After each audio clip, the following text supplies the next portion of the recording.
Hello everyone. Weather becoming a factor in changing the battlefield situation in Ukraine. Amid the ongoing conflict in Ukraine, fog and bad weather are becoming a new factor, changing the way Russian and Ukrainian armies operate, affecting UAVs, radar, and strategic offensives. Ukraine prepares to sign important defense agreement with France.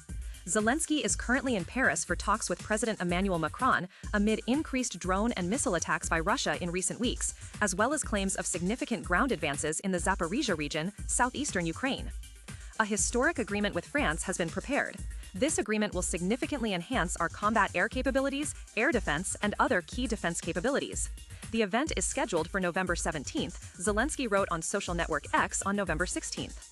Russia accelerates offensive in southeast. Ukraine receives warning of strategic disaster. Russia has announced significant advances in the Zaporizhia region, southern Ukraine, capturing 2 settlements as part of its military strategy. In contrast, the Ukrainian military is facing significant challenges in maintaining its defenses on this front.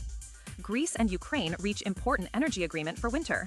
Greece and Ukraine have reached an agreement to ensure the transport of U.S. liquefied natural gas (LNG) to Ukraine from December 2025 to March 2026. The agreement was signed during President Zelensky's visit to Greece on the same day. The agreement was signed between the Greek state-owned natural gas company DEPA Emporius and the Naftogaz Group of Ukraine, focusing on the use of Greek energy infrastructure for stable gas transmission along the vertical gas corridor. Close-up of Russia's Iskander-M destroying 3 Ukrainian missile launch systems. The Russian Ministry of Defense said on November 16th that its forces had carried out a successful attack on 3 Ukrainian missile launch systems, including the U.S.-supplied high-mobility artillery rocket system, HIMARS. The statement from the Russian Ministry of Defense stated that Russia's Iskander-M short-range ballistic missile system, supported by reconnaissance drones, attacked 2 Ukrainian Neptune anti-ship cruise missile systems and a HIMARS system in the Dnepropetrovsk region of Ukraine. France affirms Europe's leading role in the Ukraine file. French President Emmanuel Macron is holding talks with Ukrainian President Volodymyr Zelensky in Paris. This is the 9th time the French president has hosted his Ukrainian counterpart at the Élysée Palace since the Russia-Ukraine conflict broke out in 2022. This partly shows that France is continuing to assert Europe's leading role in the Ukraine file, especially as Europe is witnessing many disagreements in its approach to the issue in order to find peace for Ukraine. Ukraine nearing budget exhaustion, EU races to break impasse on frozen Russian assets.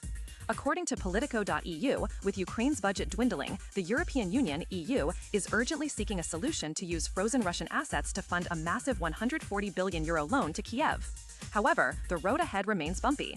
The source noted that Kiev may have to tighten its belt from April 2026 if it does not receive further financial support from the EU or the International Monetary Fund (IMF). Ukraine accuses Russia of attacking Odessa province, causing fires. Reuters reported that the Ukrainian Emergency Situation Service said on November 17th that Russia had launched an attack on the Odessa region, southern Ukraine, causing fires at energy facilities and port infrastructure. On Telegram, Ukrainian Deputy Prime Minister for Reconstruction Alexei Kuleba confirmed that the attack damaged port equipment and several civilian ships at anchor. Stay informed and subscribe for further updates on how weather and international agreements are shaping the conflict in Ukraine.